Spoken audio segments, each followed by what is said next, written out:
akan menjelaskan tentang pengertian manusia. Secara bahasa, manusia berasal dari kata manu atau dalam bahasa Sanskerta.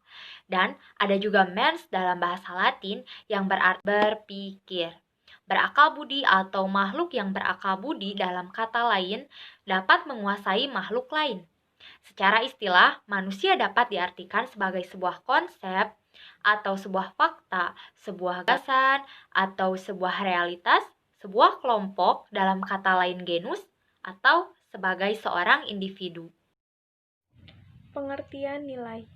Nilai adalah sesuatu yang berharga, bermutu, menunjukkan kualitas, dan berguna bagi manusia. Sesuatu yang bernilai berarti sesuatu itu berharga atau berguna bagi kehidupan manusia. Pengertian nilai menurut para ahli. Yang pertama, menurut Bambang Daroso, nilai adalah suatu kualitas atau penghargaan atas sesuatu yang menjadi dasar penentu tingkah laku seseorang. Lalu, ada menurut Parsi Darmo Diharjo, nilai adalah suatu kualitas atau keadaan yang bermanfaat bagi manusia baik lahir maupun batin. Alasan atau motivasi dalam bersikap dan bertingkah laku baik disadari ataupun tidak. Baik, dengan saya Astiani Himawat dari pemateri 6, saya akan menyampaikan materi tentang fungsi nilai bagi kehidupan manusia yang terbagi menjadi 6. 1 sebagai pendorong, 2 sebagai petunjuk arah, 3 sebagai pengawas, 4 sebagai alat solidaritas, 5 sebagai benteng pengaruh perlindungan, 6 sebagai dapat mengarahkan masyarakat dalam berpikir dan bertingkah laku. Selanjutnya, fungsi nilai bagi kehidupan manusia dalam bidang kesehatan, mata kuliah ilmu sosial budaya dasar termasuk ke dalam sosiologi kesehatan dan penyakit, yaitu sosiologi kesehatan dan penyakit mempelajari interaksi antara masyarakat dan kesehatan. Objektif dari topik ini adalah untuk melihat bagaimana kehidupan sosial memiliki dampak terhadap morbiditas dan tingkat kematian dan sebaliknya. Aspek sosiologi ini berbeda dari sosiologi medis, karena cabang sosiologi ini mempelajari kesehatan dan keadaan sakit berkaitan dengan institusi sosial seperti keluarga, pekerjaan, dan sekolah. Sosiologi medis terbatas pada hubungan pasien, praktisi, dan peran pakar kesehatan dan masyarakat. Sosiologi kesehatan dan penyakit mencakup patologi sosiologis, sebab penyakit dan keadaan sakit adalah alasan mencari jenis bantuan medis tertentu dan kepatuhan atau ketidakpatuhan pasien dengan persyaratan medis. Baik, saya serahkan kepada pemateri selanjutnya. Moral berasal dari bahasa Latin mores yang berarti adat kebiasaan. Kata moral ini dalam bahasa Yunani sama dengan ethos yang menjadi etika. Moral merupakan pengetahuan yang menyangkut budi pekerti manusia yang beradab. Moral juga berarti ajaran yang baik dan buruk, perbuatan dan kelakuan. Moralisasi adalah uraian, pandangan, atau ajaran tentang perbuatan dan kelakuan yang baik. Sedangkan demoralisasi adalah kerusakan moral. Makna moral yang terkandung dalam kepribadian seseorang itu tercermin dari sikap dan tingkah lakunya. Bisa dikatakan manusia yang bermoral adalah manusia yang sikap dan tingkah lakunya sesuai dengan nilai-nilai dan norma-norma yang berlaku dalam masyarakat. Moral juga dapat dibedakan menjadi dua macam, yaitu moral murni dan moral terapan. Yang pertama, moral murni, yaitu moral yang terdapat pada setiap manusia sebagai suatu pengetahuan dari pancaran ilahi. Moral murni disebut juga hati nurani. Yang kedua, moral terapan, yaitu moral yang didapat dari ajaran filosofis, agama, adat yang menguasai pemutaran manusia. Menurut Sumaryono tahun 1995, moralitas diklasifikasi menjadi dua golongan, yaitu yang pertama, moralitas objektif. Moralitas objektif adalah moralitas yang terlihat pada perbuatan sebagaimana adanya, terlepas dari bentuk modifikasi kehendak bebas pelakunya. Moralitas ini dinyatakan dari semua kondisi subjektif, khususnya pelakunya. Misalnya, kondisi emosional yang mungkin menyebabkan pelakunya lepas kontrol. Apakah perbuatan itu memang dikehendaki atau tidak? Moralitas objektif sebagai norma yang berhubungan dengan semua perbuatan yang hakikatnya baik atau jahat, benar atau salah. Contohnya, menolong sesama manusia adalah perbuatan baik, dan mencuri, memperkosa, membunuh adalah perbuatan yang jahat. Yang kedua, moralitas subjektif. Moralitas subjektif adalah moralitas yang melihat perbuatan dipengaruhi oleh pengetahuan dan perhatian pelakunya, latar belakang, stabilitas emosional, dan perlakuan personal lainnya. Moralitas ini mempertanyakan apakah perbuatan itu sesuai atau tidak dengan suara hati nurani pelakunya. Moralitas subjektif sebagai norma berhubungan dengan semua perbuatan yang diwarnai niat pelakunya, niat baik atau niat buruk. Fungsi moral bagi kehidupan dibagi menjadi 3 bagian, yaitu 1. Mengingatkan manusia untuk melakukan kebaikan demi diri sendiri dan sesama masyarakat. Yang kedua, menarik perhatian pada permasalahan moral yang kurang ditanggapi. Maksudnya itu, maka pentingnya pengendalian dan peraturan sistem hukum yang melindungi kaidah-kaidah dalam masyarakat agar lebih jelas, serta setiap masyarakat dan aparatur hukum harus mengendalikannya pada para keadilan yang mengutamakan moralitas masyarakat. Yang ketiga, dapat menjadikan penarik perhatian manusia pada gejala pembiasaan emosional. Pembiasaan emosional itu maksudnya kemampuan seseorang berinteraksi dengan orang lain dan mengelola perasaannya saat seseorang tersebut berhubungan dengan dirinya sendiri ataupun terhadap lingkungan. Nah, selanjutnya yaitu pengertian hukum menurut para ahli. Apa sih itu hukum? Nah, yang pertama, menurut Utrecht, hukum adalah himpunan perintah dan larangan untuk mencapai ketertiban dalam masyarakat, dan oleh karenanya masyarakat harus mematuhinya.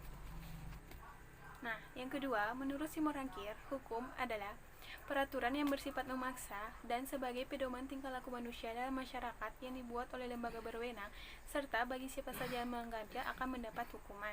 Nah, hukum ini sendiri merupakan bagian dari norma, yaitu norma hukum. Apa sih itu norma hukum? Norma hukum adalah peraturan yang timbul dari hukum yang berlaku. Norma hukum diatur untuk kepentingan manusia dalam masyarakat untuk memperoleh kehidupan yang tertib. Fungsi hukum yang pertama sebagai alat pengukur tertib hubungan masyarakat. Yang kedua, sebagai sarana untuk mewujudkan keadilan sosial. Yang ketiga, hukum berfungsi sebagai alat penggerak pembangunan. Yang keempat, hukum berfungsi sebagai alat kritik. Manusia, nilai moral dan hukum. Saya akan lebih memperjelas hubungan manusia dengan nilai. Nilai erat hubungannya dengan manusia. Dalam hal etika maupun estetika, nilai itu penting bagi manusia. Apakah nilai itu dipandang dapat mendorong manusia karena berada di dalam diri manusia, atau nilai itu menarik manusia karena berada di luar manusia? Yaitu terdapat pada objek, sehingga nilai lebih dipandang sebagai kegiatan menilai. Nilai itu harus jelas, harus semakin diyakini oleh individu, dan harus diaplikasikan dalam perbuatan.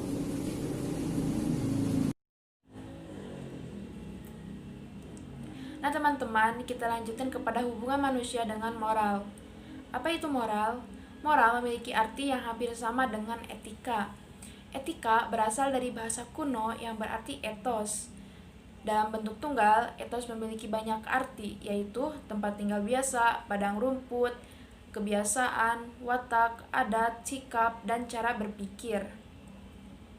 Dalam bentuk jamak, eta dalam artinya adat kebiasaan.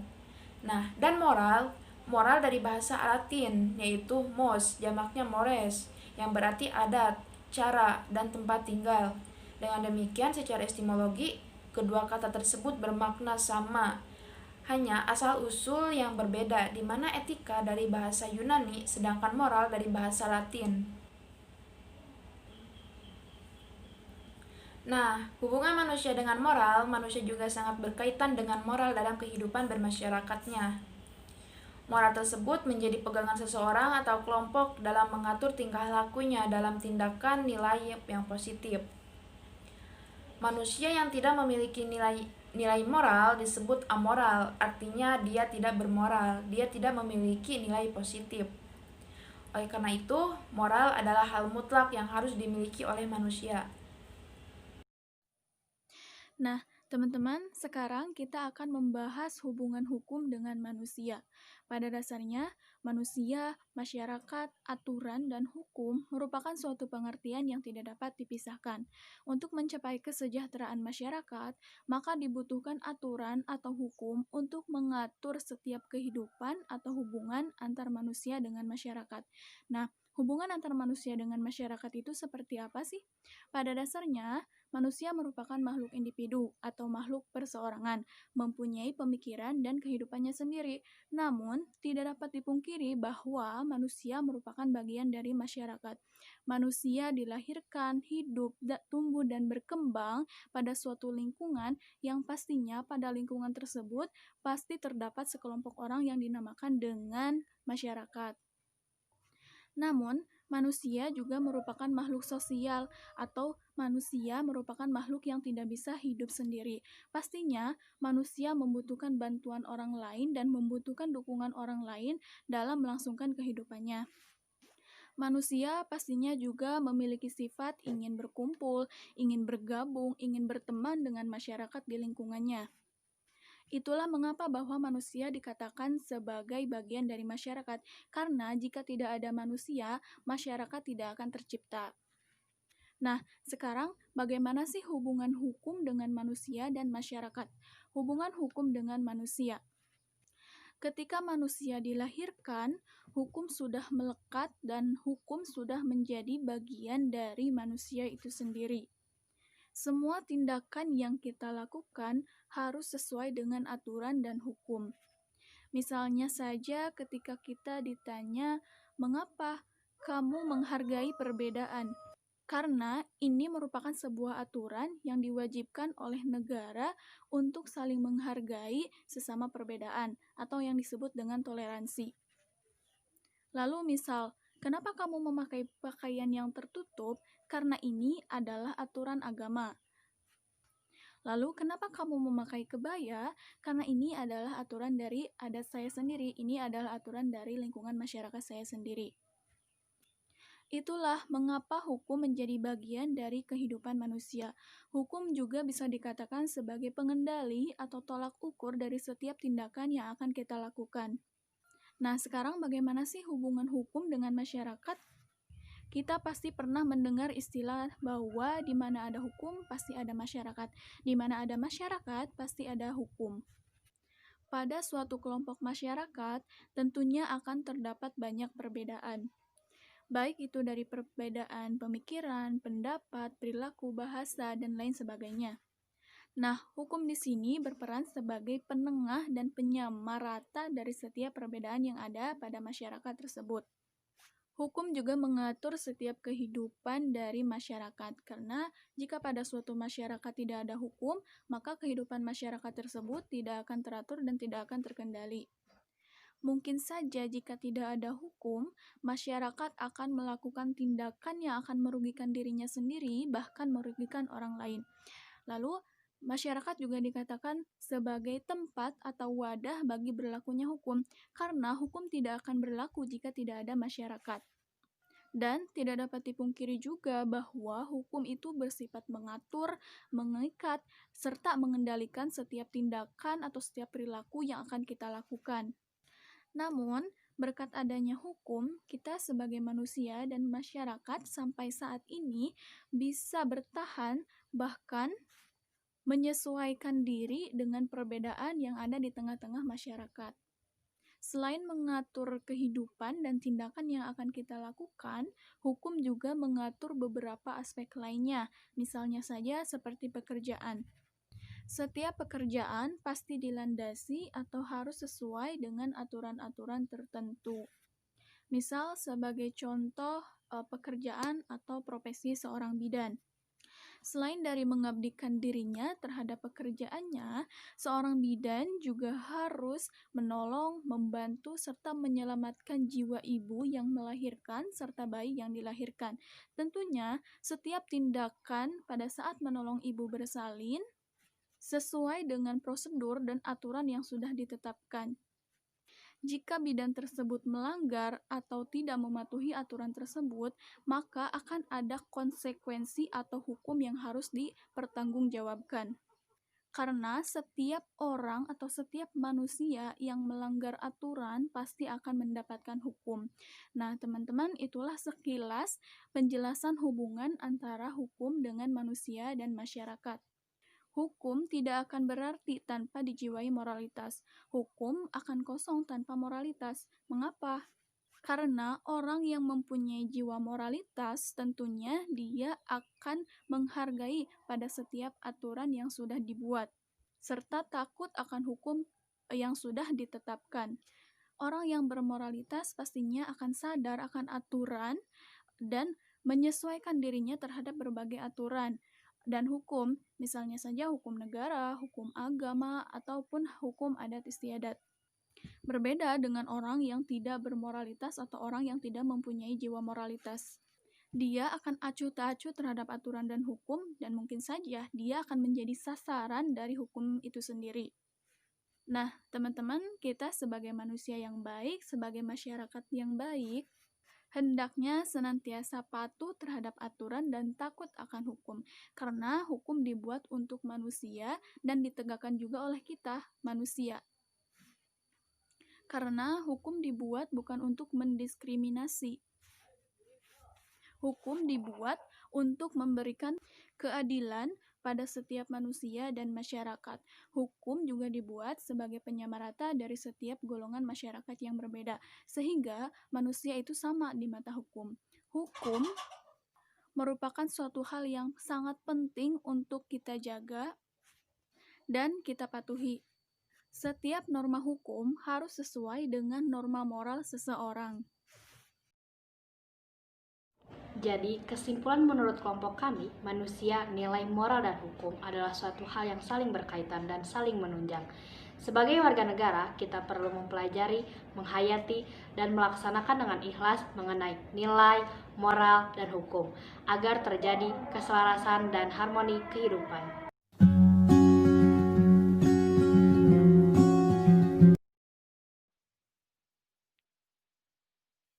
Untuk mengenai arti norma ini, kalau misalkan ditinjau dari sinonim, norma ini bersinonim dengan kata kaidah. Tapi kalau misalkan ditinjau dari KBBI, ini merupakan salah satu kata yang katanya itu berbeda, tapi secara tujuannya itu tetap sama. Nah, di KBBI sendiri, norma itu diartikan sebagai aturan atau ketentuan yang mengikat semua atau sebagian warga masyarakat, baik yang sifatnya secara aturan baku atau ukuran untuk menentukan sesuatu.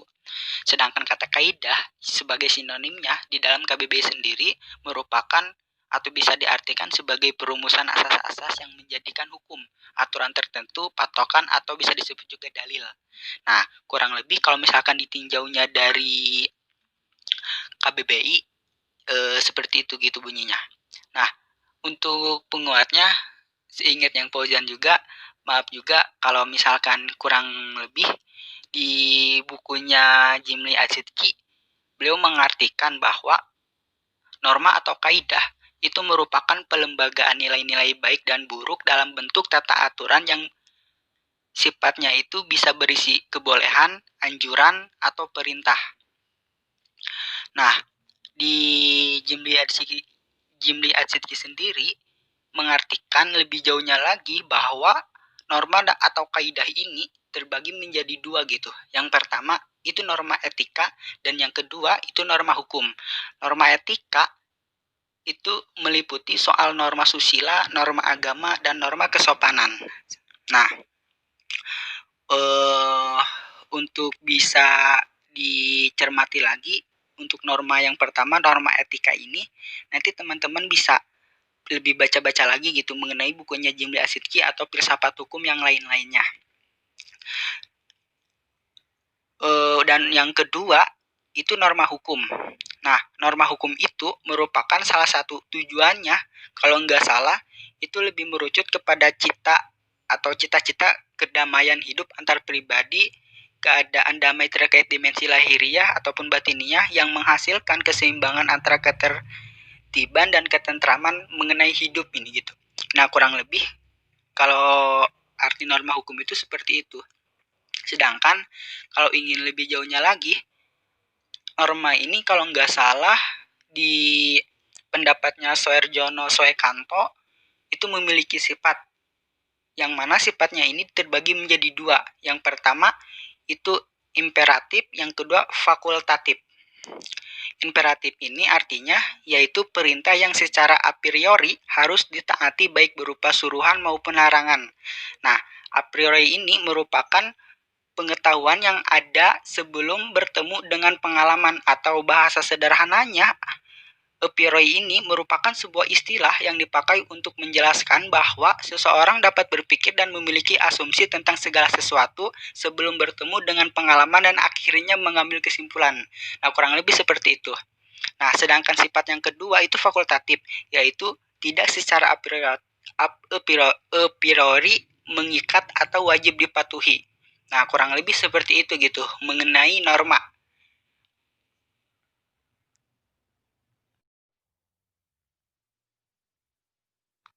Nah, untuk yang kedua mengenai hukum, arti hukum lebih spesifiknya, Paujan akan ngambil di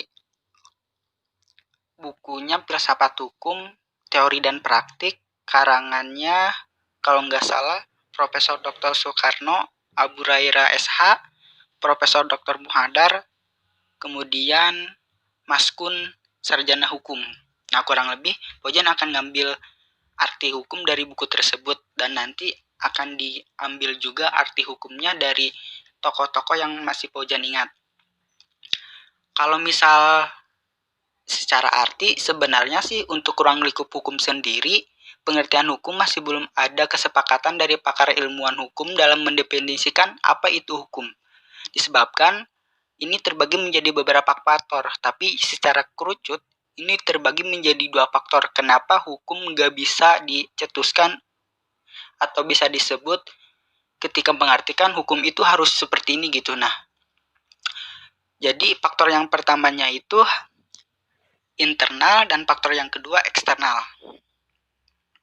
Kalau misal untuk faktor internal dikarenakan adanya hal-hal atau kondisi-kondisi yang terdapat dalam diri atau lingkup hukum tersendiri, di mana hukum itu bersifat abstrak. Artinya, hukum memiliki sifat yang walaupun dalam aplikasi konkretnya seperti dalam mekanisme peradilan dan pelaksanaan putusan hakim, namun perwujudan hukum di pengadilan itu merupakan salah satu bentuk pelaksanaan hukum tersendiri. Apabila terjadi perkara pidana atau perdata yang terjadi konflik di dalam masyarakat. Nah, kurang lebih seperti itu. Hukum jauh lebih luas dan sifatnya lebih abstrak lagi jika dibandingkan dengan proses peradilan tadi gitu. Cuman sayangnya nanti ini akan dibahas di pandangan Paujan sendiri mengenai hukum yang terjadi di masyarakat hari ini gitu. Nah, yang kedua itu faktor eksternal.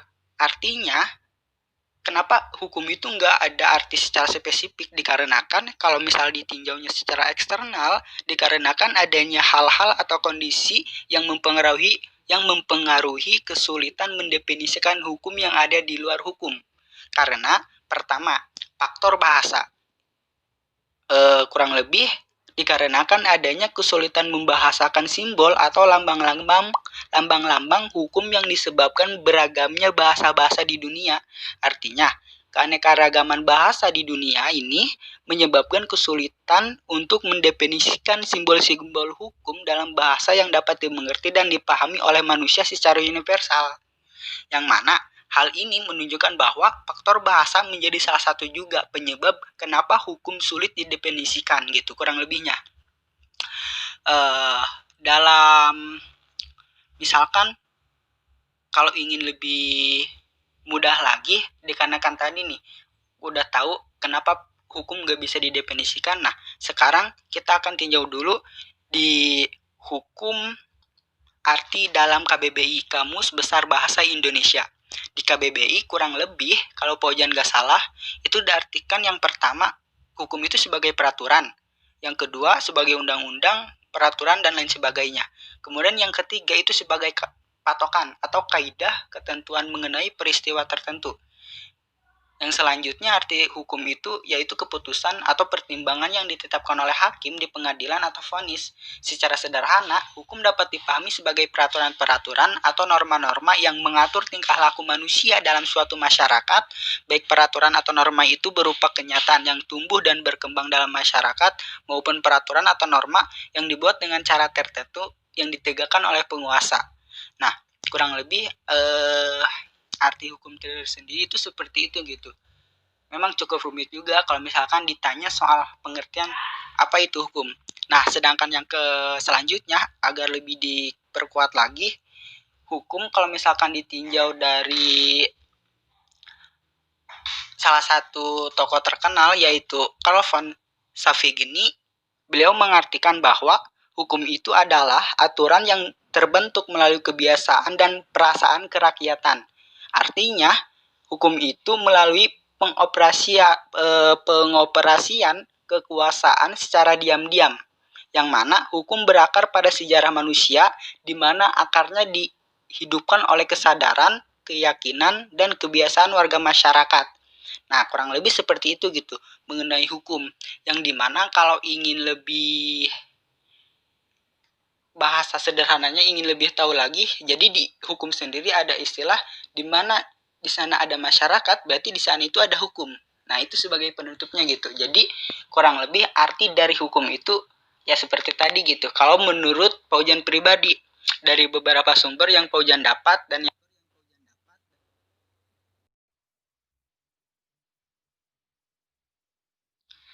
Nah, kalau misal ditanya soal apa sih gitu dampak dari mahasiswa kemudian Paujan sebagai warga masyarakat ketika ada norma dan hukum. Alhamdulillah, respon Paujan sangat positif dikarenakan kalau ditinjau dari norma dan kaidah itu udah menjadi aturan kita sendiri gitu. Nah, cuman lagi-lagi dampak dari hukum ini itu selalu diartikan salah sama masyarakat. Kadang dampak dari norma ini diartikan bahwa hukum itu kok gitu tumpul ke atas, tajam ke bawah. Artinya kok hukum itu hanya berpihak kepada mereka gitu. Nah, harus kita ketahui juga bahwa hukum itu bukan diartikan ketika hanya ada di suatu peradilan, kemudian peradilan itu memutuskan suatu perkara, lalu ada hukum di sana. Nah, atau lebih spesifiknya hukum ini hanya untuk ke masyarakat, tetapi tidak seperti itu gitu. Jadi hukum ini nggak hanya untuk masyarakat, tetapi untuk pemerintah, bahkan untuk petugas peradilan dan hakim sendiri. Jadi ketika mereka nantinya salah dalam menggunakan porsi atau dalam menggunakan jabatannya, nah kurang lebih nanti bisa ditinjau nih. Kurang lebih kalau misalkan pemerintahan itu ada di Undang-Undang 23 tahun 2014 yang mengatur secara ritme pemerintahan, dikarenakan di hukum sendiri kalau nggak salah di bahasa Belandanya ada istilah ubi societas ibi jus, yang dimana di situ ada masyarakat, maka di situ ada hukum. Nah, kurang lebih kayak gitu. Jadi untuk Paujan sendiri emang benar-benar sangat bermanfaat dikarenakan ini menjadi aturan untuk kita juga, karena kalau misalkan ditinjau dari pendapatnya Aristoteles, beliau mengemukakan bahwasannya manusia itu merupakan makhluk sosial yang berbentukan zon politikon. Artinya, mau keadaan sendiri atau menyembunyikan diri di tempat sepi agar terhindar dari orang-orang itu tidak akan bisa, dikarenakan secara fitrahnya atau dalam bahasa Aristotelesnya itu adalah zon politikon, manusia itu pasti ingin berkerumun, ingin bergaul dan ingin meminta pertolongan kepada orang lain. Nah, kalau misalkan dalam bahasa agama ini disebut dengan salah satu tafsir kalau misalkan ditinjaunya dari buku Islam yang berpihak bahwa manusia itu merupakan makhluk sosial, bahkan secara ibadah pun akan terbentuk di kehidupan sosial. Artinya kalau manusia merupakan kehidupan sosial atau makhluk sosial, berarti secara tidak langsung manusia itu harus mempunyai aturan. Dikarenakan jika dikaitkan dengan wejangannya salah satu tokoh yang ada di Islam, yaitu Syekh Abdul Qadir Al-Jailani dan Al-Ghazali, kalau nggak salah, beliau memberikan istilah al-insan wa hewanun natik, bahwa perbedaan manusia dan hewan itu dari cara berpikirnya. Nah, kenapa nggak ada hukuman ke hewan? Karena hewan nggak punya pikiran. Sedangkan kenapa manusia ada hukum dan diatur dan lain-lain? Dikarenakan manusia itu punya pikiran yang disebut otak dan hati. Nah, kurang lebih kayak gitulah. Kalau misalkan ditanya soal benar-benar manfaat gitu hukum, ketika ada norma dan hukum di kehidupan kita sehari-hari, terlebih lagi ketika ada di Indonesia. Untuk pertanyaan yang ketiga, Paujan akan jawab tidak. Ini khusus di pandangan Paujan saja gitu, meskipun nanti adalah sedikit-sedikitnya Paujan juga akan bilang iya. Tetapi secara umum ini nggak sesuai harapan masyarakat. Dikarenakan oke lah, kalau misalkan masyarakat itu berbicara soal kok hukum itu tumpul ke atas dan tajam ke bawah, itu memang terjadi. Kemudian kok hukum itu hanya terjadi pada masyarakat, tidak terjadi pada pemerintah, itu pun juga bisa disebut terjadi. Nah, kalau misalkan dibilang iya bahwa ini telah menjadi harapan masyarakat, kenapa bisa terjadi gitu hal-hal yang demikian? Dikarenakan pada prinsipnya hukum itu hanya dicederai bahwa hukum itu diatur buat masyarakat saja, bukan buat mereka. Artinya mereka di sini adalah pemerintah, penegak, dan lain-lain. Sehingga karena kita udah tahu nih arti hukum yang sesungguhnya, yang tadi udah dibahas sama Fauzan, jadi kalau kita udah tahu hukum, maka kita sebagai mahasiswa khususnya, sebagai masyarakat dan lain-lain yang mengenai hukum, yang tahu soal hukum, itu harus benar-benar dilaporkan. Contoh kayak gini, kalau misalkan nanti ada pemerintahan yang menyeleweng soal kerjanya, itu bisa dipidana dikarenakan dia telah melanggar Undang-Undang 23 tahun 2014. Kemudian bahkan di kebidanan sendiri itu sudah diatur juga. Kalau nggak salah ada di Undang-Undang nomor 4 tahun 2019. Nah, sedangkan tenaga kesehatannya itu ada di Undang-Undang nomor 36 tahun 2014, dan sedangkan undang-undang kesehatannya itu ada di Undang-Undang nomor 36 tahun 2009. Jadi ya kurang lebih insya Allah gitu, di Indonesia itu kurang lebih semuanya udah diatur, meskipun nantinya akan ada yang berubah-ubah. Dikarenakan secara saat material di bab hukum itu harus ada turunan. Nah, sedangkan hukum di Indonesia itu belum spesifik secara turunannya. Jadi kurang lebih kenapa Paujan belum bisa ini jadi harapan masyarakat ya karena tadi gitu. Kurang lebih. Nah, untuk menetralisir dari pandangan-pandangan masyarakat soal kok hukum itu tumpul ke atas dan tajam ke bawah dan hanya ada pada masyarakat miskin dan lain-lain, atau serasa hukum ini kok di Indonesia itu nggak ada gitu. Sebab pemerintah melakukan kesalahan itu nggak dikenai pidana dan lain-lain. Nah, di hukum sendiri mungkin ini lebih relevan di zaman sekarang khususnya. Ada istilah bahwa di bahasa hukum itu teman-teman mahasiswa lebih paham lagi.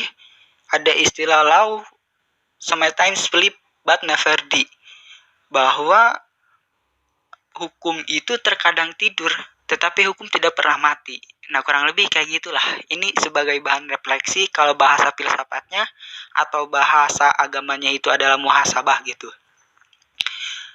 Ya, kurang lebih kayak gitulah pandangan-pandangan yang akan diberikan Fauzan mengenai pertanyaan-pertanyaan dan khususnya pertanyaan yang ketiga ini. Sebagai orang awam, yang kita tahu moral itu kan tingkah laku seseorang ya, atau baik buruknya seseorang, atau bisa kita katakan itu adalah etika.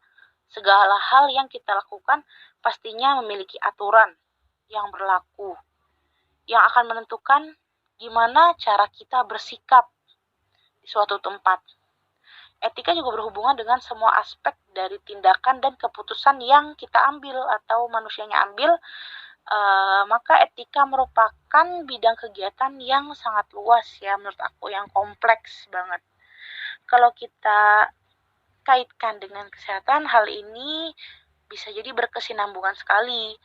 Jadi mungkin ini lebih cenderung kepada mereka, tenaga medis yang berkutat di bidangnya.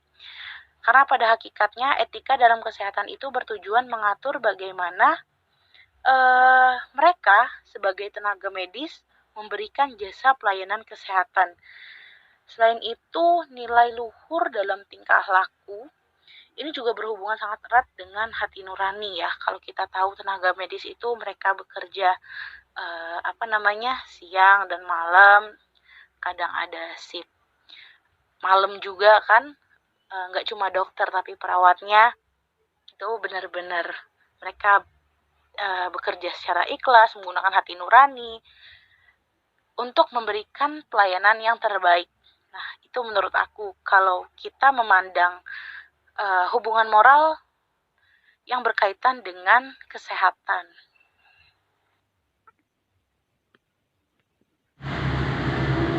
Bismillahirrahmanirrahim. Kalau saya ditanya masalah penanganan kesehatan di Indonesia, bagi saya sendiri, alhamdulillah banyak obat yang gratis, tapi ngambil di kebun atau di sawah, terus direbus, airnya diminum. Alhamdulillah sembuh. Kalau untuk penanganan medis dari pemerintah, jangan harap bisa dibilang bagus enggak, jelek enggak.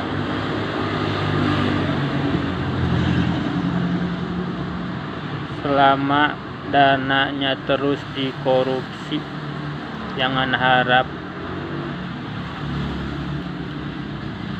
penanganan kesehatan atau apapun itu berjalan dengan baik. Saya baca berita BPJS dananya dikorupsi, bansos dikorupsi, selama pejabat-pejabatnya masih pada rakus. Jangan tanya bagus,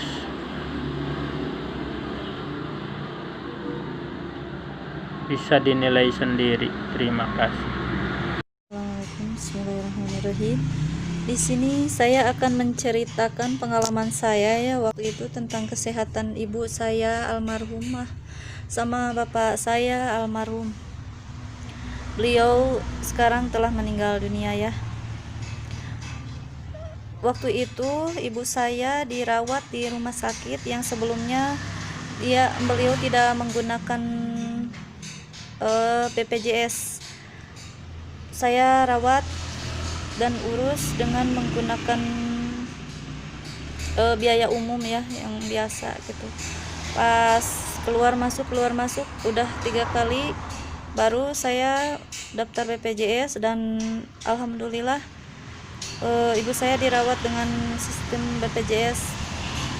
Nah, di sana ada letak perbedaannya antara BPJS sama umum. Perbedaannya dilihat dari obat dan pelayanan fasilitasnya ya. Menurut saya hak dan kewajiban antara dokter, pasien, dan perawat itu baik. Tidak ada bedanya, baik itu di umum atau BPJS sama-sama baik ya, alhamdulillah. Cuman yang membedakan itu yaitu pelayanan, sikap sama sifat mah itu mah tergantung orang-orangnya ya. Pelayanan terhadap pasien, perawat itu tergantung sikap dan sifat mereka. Alhamdulillah pelayanannya.